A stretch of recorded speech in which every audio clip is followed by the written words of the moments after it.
ซิงไปซื้อน้โอ้ยลินกีมก่อนำเอาไปบึดเดี่ยวนึงโอ้ยลินตายก่อนนะถ้าจะกระตายมันเกมซะ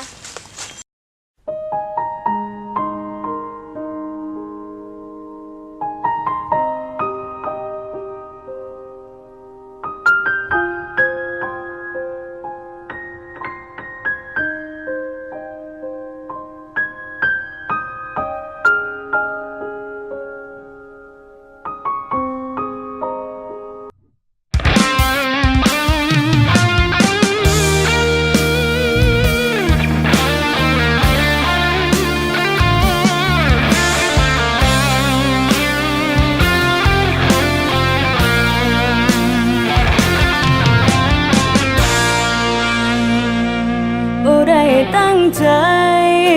ให้เรื่องมันจบแบบนี้ขอโทษอีหลีที่น้องนั้นมีคนใหม่โอ้ได้คิดเลยว่าน้องต้องเลิกกับอายน้องก็แค่เหงาใจตอนที่อายบ่อยู่หรืออยากให้เรื่องของเราต้องจบลงแค่ตรงนี้แต่น้องก็ยังคิดทอดแต่อายทุกวินาทีขอโทษได้บอกขอโทษทุกอย่างที่น้องเห็นลงไปเข้าใจอายอยู่ว่าน้องนั้นผิดพลาดไปแล้วหากของเฮามันจบสิกลับมาคบกันจังใดแม้ว่ามันเป็นไปบ่ได้ก็อยากให้อายจำไว้เด้อว่าน้องยังบ่ลืมอายเลยจากเธอเป็นให้เอาเรือให้น้ำทุกเธอยามเอาหาได้ยินสื่ออายยามใดน้องก็อยากพอนะที่ได้บอกกับอายเลยว่าบ่ได้ตั้งใจให้เฮานั้นต้องยังคิดหอดเจ้ายังหักคือเก่าหันละที่รักของคนอื่น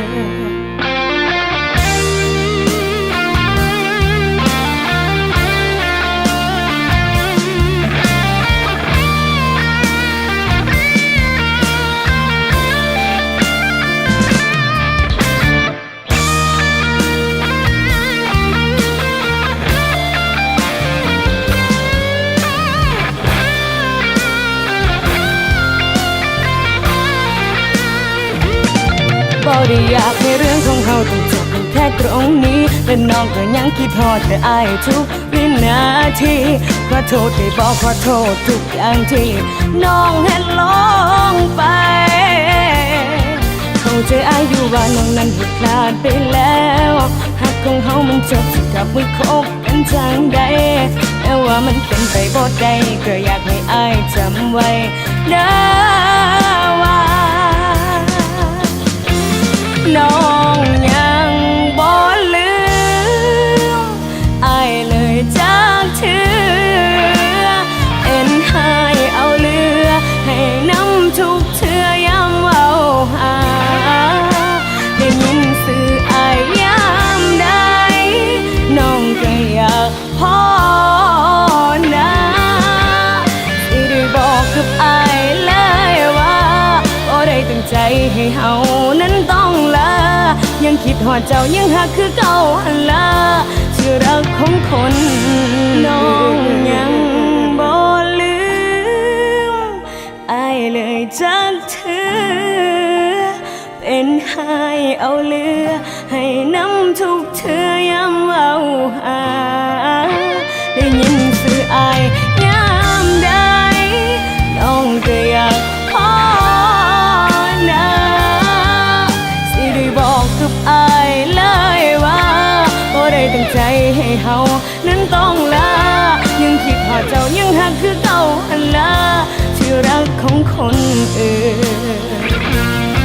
ยังคิดหอดเจ้ายังหักคือเก่าหันละ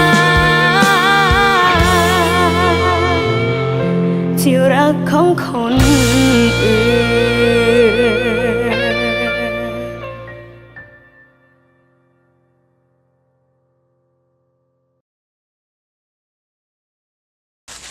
จริงวะนี่ โอ้เดี๋ยวเยี่ยวก่อน